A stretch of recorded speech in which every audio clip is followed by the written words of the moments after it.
Hey guys, Thomas Sicily Jr. here, aka Mustached, and welcome back to the monthly horror movie reviews. This time I'll be looking at Them That Follow. Okay, so before I can even get into this movie, I will say that the pacing of this movie is dreadfully slow, so be prepared for that if you do intend to see this. Anyways, jumping in, we follow this character Mara, and this will probably be a quicker review just because the slowness of it I just wanted to get through those parts as quickly as I possibly can to get to the actual meat of the story. Anywho, we follow this girl Mara, relatively young. We see pretty quickly that she's bringing this guy that she's interested in, Augie, over to this group of snakes. She's explaining what her interests in them are, etc., etc. See her heading out into the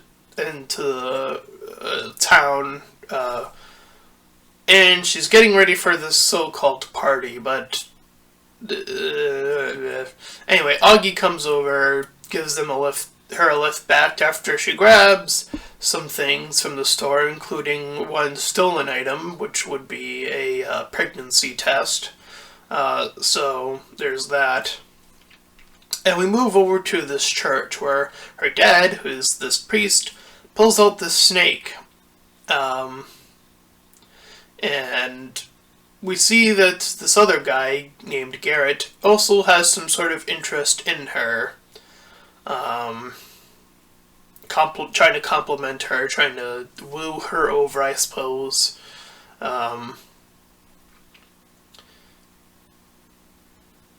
So people are joining the prayers and so on and so forth.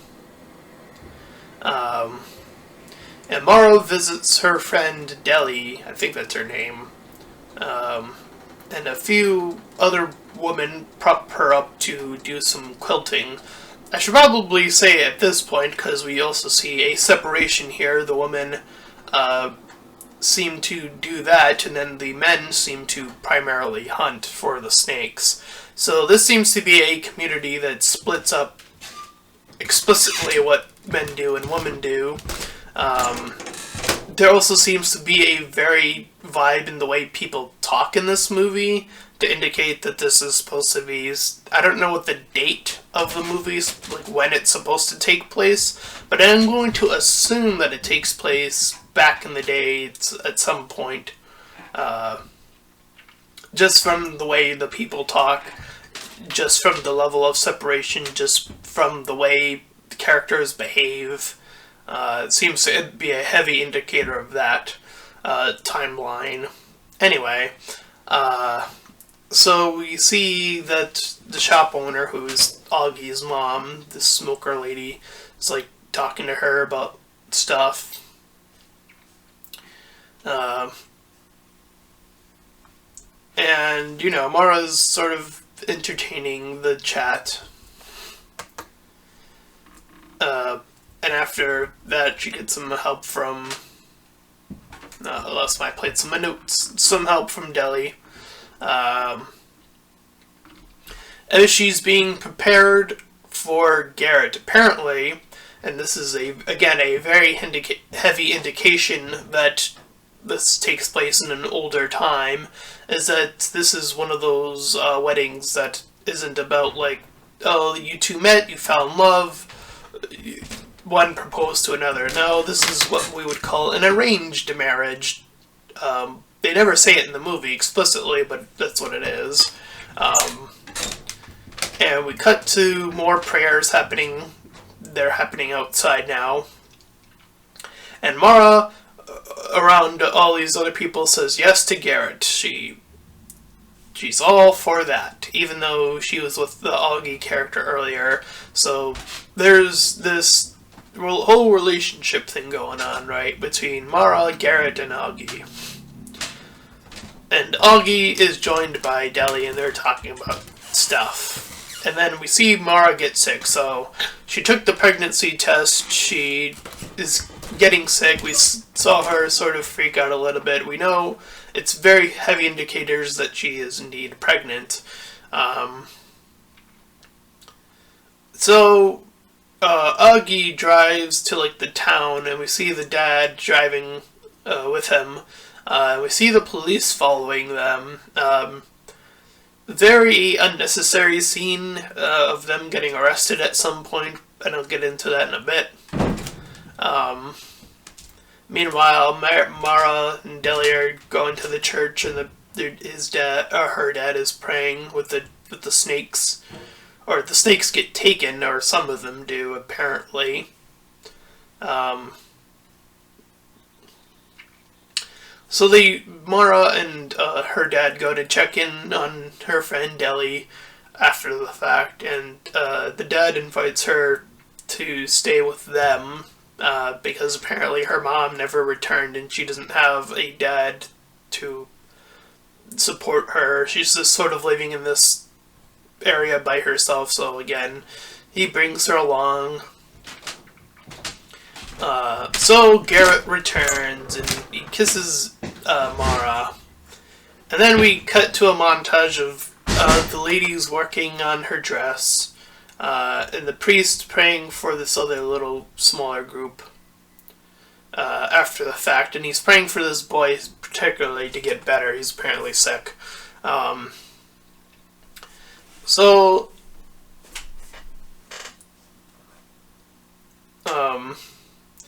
We see for her prep of the wedding, Augie's mom checks her insides, I guess I'll say, and she finds out from that she is going to have a baby. And she kind of puts it together that who the father is. So she kind of freaks out, obviously. And we cut to a lunch period, or a dinner period, with Mara, Deli,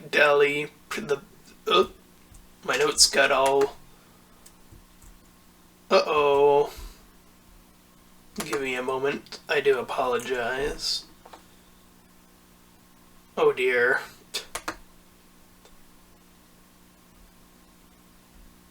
I don't know why that happens sometimes. I do apologize for that. Anyway, where was I? So they're having dinner. Mara heads upstairs to go be by herself. She sort of heads outside. And she goes to Augie, who she kind of figures is the true father.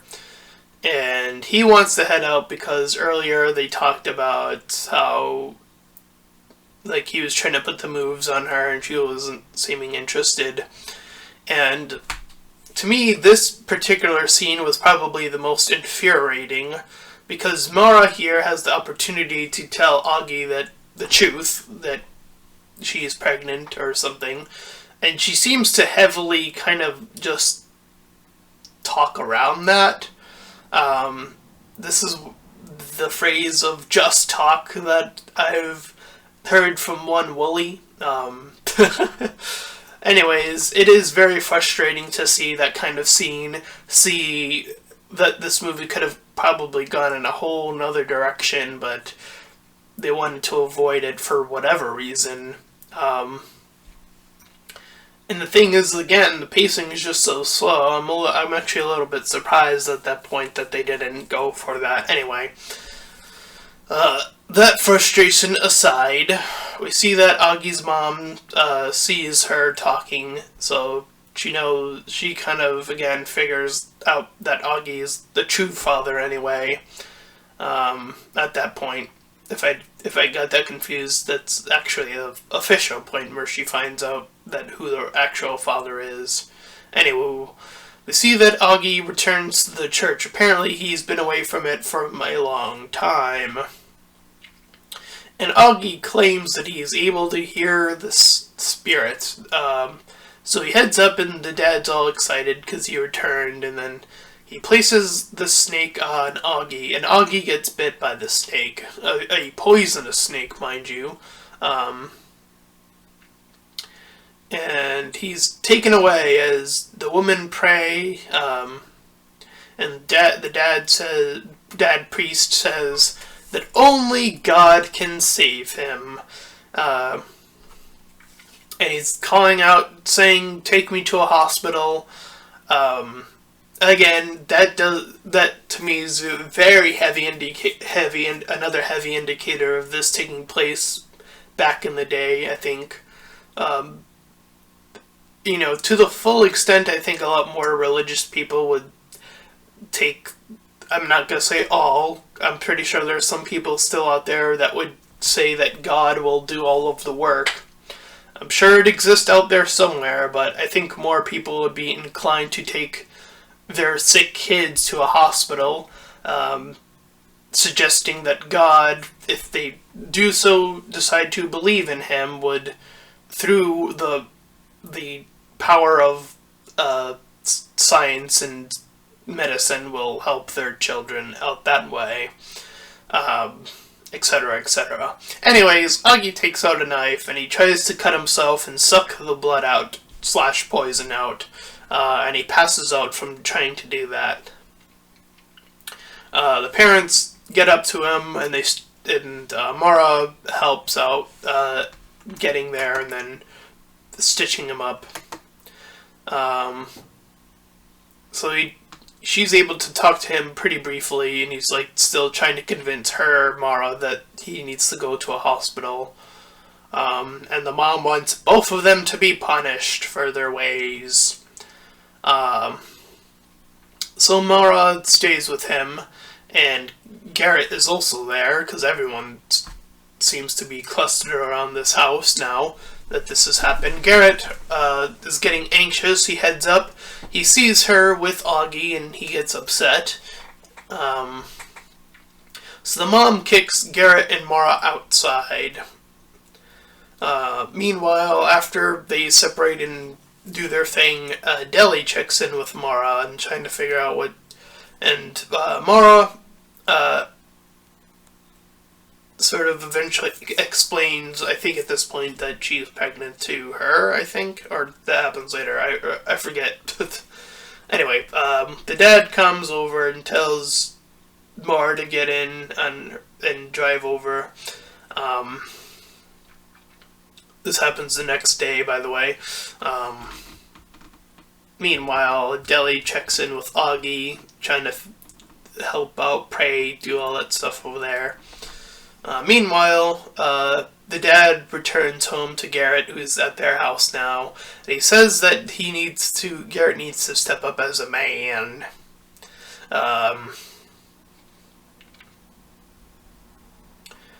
So the dad watches as Mara is forced to do his chores, or some sort of chore relative to him, into which he's said to do, and then she is forced to do so, which is clean his feet. And it has the old-fashioned sort of bucket there. So Augie's parents are like talking over about like what to do and trying to pray, trying to figure out what to do, etc., etc. Deli checks in with Mara. And this is where Mara tells Deli that she has a baby and that who the father is. So Garrett suddenly decides to go wolf, like actually howling, and then Deli checks in with him again and tells him what's going on.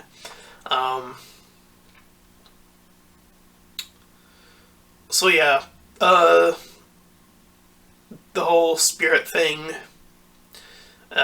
So the dad is praying, and Augie and is trying to like get trying to the whole, or I think it was Garrett or Augie. I got those two confused at one point, I think, because Augie yells at Mara. That might have been Garrett. I forget. So I do apologize. Yeah, it was Garrett, because he attacks her after the fact.